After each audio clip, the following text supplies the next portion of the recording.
ठीक है ना, एनसीईआरटी यहाँ पे लिख देता हूँ। चलो तो यहाँ पे देखो क्वेश्चन लिखा है 5 × 10 की घात -8 कूलम, 5 × 10 की घात -8 कूलम तथा तथा लिखा हुआ है -3 × 10 की घात -8 कूलम। ठीक है, कि दो आवेश 16 सेंटीमीटर दूरी पर स्थित है, कि दो आवेश 16 सेंटीमीटर दूरी पर स्थित है, 16 सेंटीमीटर दूरी पर स्थित हैं। ठीक है, खड़ी पाई। आगे क्या लिखा है, दोनों आवेशों को मिलाने वाली रेखा के किस बिंदु पर, दोनों आवेशों को मिलाने वाली रेखा के किस बिंदु पर, दोनों आवेशों को मिलाने वाली रेखा के मिलाने वाली रेखा के किस बिंदु पर वैद्युत विभव शून्य है, वैद्युत विभव क्या है, शून्य है, यही है, वैद्युत विभव शून्य होगा। क्वेश्चन कुल मिला के इतना ही है। आगे इन्होंने ऐड कर दिया अनंत पर विभव शून्य लीजिए, आगे इन्होंने ऐड कर दिया है अनंत पर विभव शून्य लीजिए, इसका कोई मतलब नहीं है, तो मतलब तो है लेकिन उतना डीप में हमें जाना नहीं है। चलो अब देखो यहाँ पे इसका सॉल्यूशन देखिए क्या कह रहा है सॉल्यूशन में। एक हमारे पास ये आवेश दिया, दूसरा ये आवेश दिया, कह रहा है कि दोनों आवेश 16 सेंटीमीटर की दूरी पर स्थित है, 16 सेंटीमीटर की दूरी पर स्थित है। आवाज नहीं आ रहा, मारेंगे अभी देख भाई, अब आवाज आ रही है, माइक एकदम मुंह पे लेकर पढ़ा रहा हूँ, अब आवाज आ रही है। जब तुम्हारे लिए जो है 3 किलोमीटर धरना दे सकते हैं, जब तुम्हारे लिए पुलिस से भिड़ सकते हैं, जब तुम्हारे लिए जो है जिला अधिकारी जो डीएम होते हैं, डीएम साहब, मजिस्ट्रेट साहब, शिक्षा सचिव साहब, सबसे लड़के आ गए, तो मुंह में माइक लेके तो पढ़ा ही सकते हैं उसमें क्या समस्या है। चलो तो यहाँ पे दिया हुआ है इतना कूलम और इतना कूलम के आवेश 16 सेंटीमीटर दूरी पर स्थित है, तो 16 सेंटीमीटर दूरी पर स्थित, तो भैया यहाँ पे Q1 बोल दीजिए, तो Q1 क्या दिया है 5 × 10 की घात -8 कूलम, और Q2 दिया हुआ है -3 × 10 की घात -8 कूलम, और इनके बीच का दूरी 16 सेंटीमीटर दूरी, तो आर बोल दीजिए, इनके बीच का दूरी 16 सेंटीमीटर, और सेंटीमीटर को मीटर में कैसे चेंज करते हैं, 10 की घात -2 से गुणा करके कर देते हैं। दोनों आवेशों को मिलाने वाली रेखा के किस बिंदु पर, तो यहाँ पे देखिए, यहाँ पे पहले एक डायग्राम बना लीजिए तो आपको ज्यादा आसानी होगी समझने में। जब आपका डायग्राम बना होता है तो आपको चीजें ज्यादा ईजी होती हैं समझने में। ठीक है, ये देखिए यहाँ पे हमारे पास दो आवेश हैं, क्या है, दो आवेश, दो चार्ज हैं। अब इनको मिलाने वाली एक रेखा है, उस रेखा पर कोई बिंदु है, बिंदु P। अब इस बिंदु P पर हमको क्या निकालना है, कह रहा है कि मिलाने वाली रेखा के किस बिंदु पर वैद्युत विभव शून्य होगा, इस रेखा के किस बिंदु पर वैद्युत विभव शून्य होगा वो जानना है। इनके बीच की दूरी हमें R पता है, ठीक है, ये वाला आवेश पता है Q1 है, ये वाला आवेश पता है Q2 है। अब किस बिंदु पर विभव शून्य होगा, जरूरी थोड़ी है कि वो बिंदु बीच में हो, क्या जरूरी है क्या कि इस आवेश से जितनी दूरी हो, इस आवेश से जितनी दूरी हो, दोनों के बीच में वो बिंदु हो, जरूरी नहीं है ना, कभी भी जरूरी नहीं होता कि बिंदु बीचों बीच हो ना। ऐसे कंडीशन में जब ऐसे प्रश्न पूछते हैं तो जरूरी नहीं है कि बिंदु बीच में हो, तो हम बिंदु को एकदम साइड में कहीं बना लेंगे बिंदु की। भैया यहाँ पे विद्युत विभव शून्य है, जैसा प्रश्न में कह रहा है कि किस बिंदु पर विद्युत विभव शून्य होगा, हम कह रहे हैं इस बिंदु पे होगा। इस बिंदु की पहले Q1 आवेश से जो दूरी है उसे x मान लो, तो Q2 आवेश से उसकी दूरी कितनी हो जाएगी, अगर Q1 आवेश से इस बिंदु की दूरी x है तो Q2 आवेश से उस बिंदु P की दूरी कितनी हो गई, यहाँ से यहाँ तक r है, यहाँ से यहाँ तक x है, तो बची हुई दूरी r - x। बात समझ में ही नहीं आई, बची हुई दूरी कितनी हुई r - x। केंद्र पर नहीं मानते हम, ठीक है, आपको पता कैसे चला कि केंद्र पर है, कैसे पता चला केंद्र पर है, नहीं पता ना, तो हम केंद्र पर मानते नहीं है, बिंदु की बिंदु को बिल्कुल केंद्र पर मान लेंगे ना। क्लियर है, हाँ अब सीखो, अब समझो। तो यहाँ पे हमने Q1 मान लिया, Q2 मान लिया, R मान लिया, सब कुछ मान लिया। अब देखो जरा ध्यान से, मुझे विभव शून्य लेना है ना, सॉरी, हमें बिंदु P पर विभव शून्य निकालना है। तो बिंदु P पर विभव शून्य पता है कब निकलेगा, जब आवेश 1 के कारण यहाँ पे जो विभव हो और आवेश 2 के कारण जो विभव हो दोनों बराबर हो जाए। आवेश 1 के कारण विभव और आवेश 2 के कारण विभव, दोनों को अगर हम जोड़ें V1 + V2 तो दोनों का मान कितना आ जाए, 0 हो जाए। बात समझ में आ रहा है कि किसी बिंदु पर वैद्युत विभव शून्य होगा, कह रहा है किस बिंदु पर वैद्युत विभव शून्य होगा, ये शून्य हम कैसे निकालेंगे, ये वैद्युत विभव शून्य हम इस बिंदु पर कैसे पता करेंगे, आवेश 1 के कारण विभव, आवेश 2 के कारण विभव, दोनों को जोड़ो और दोनों का जोड़ कितना है, 0 है, ऐसे हम निकालते हैं कि शून्य। ठीक है, बात समझ में आया, इतनी बात समझ में आ गई। तो आवेश 1 के कारण विभव यानी कि V1 निकालिए, जब आप V1 निकालेंगे तो क्या लिखेंगे, कहेंगे सर 1/4πε0 लिखेंगे कि Q1, ठीक है, यानी पहला आवेश और इनसे बीच की जो दूरी है, पहले आवेश से बिंदु P की दूरी कितनी है, x, तो Q1/x हो जाएगा।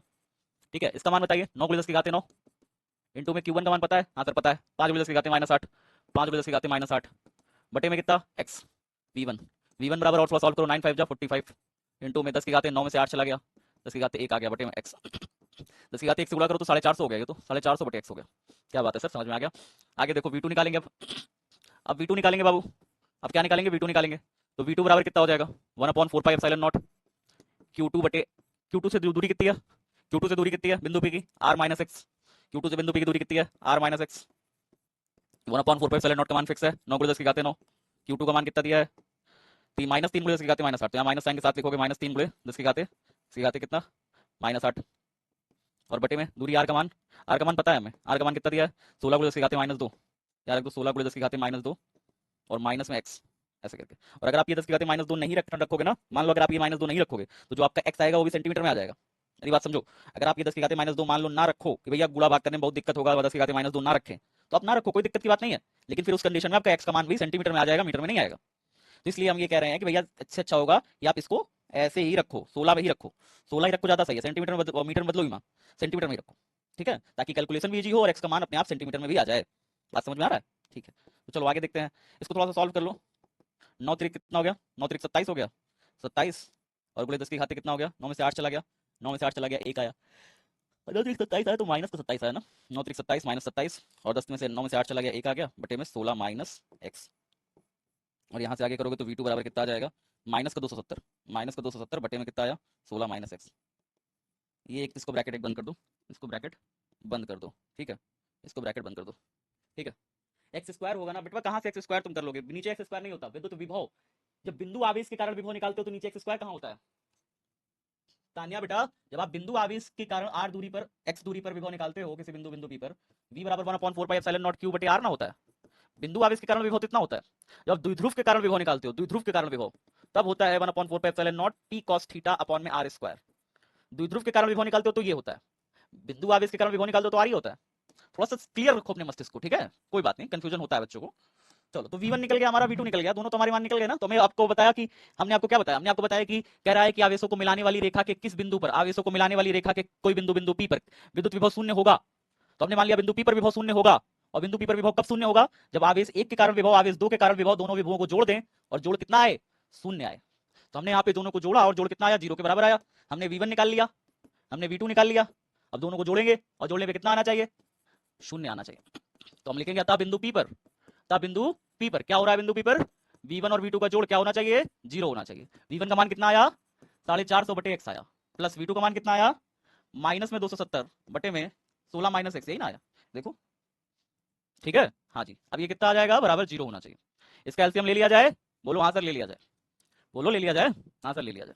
चलो ले लो भाई एलसीएम, इसके इधर भागे में उधर क्या गुणा हो गया?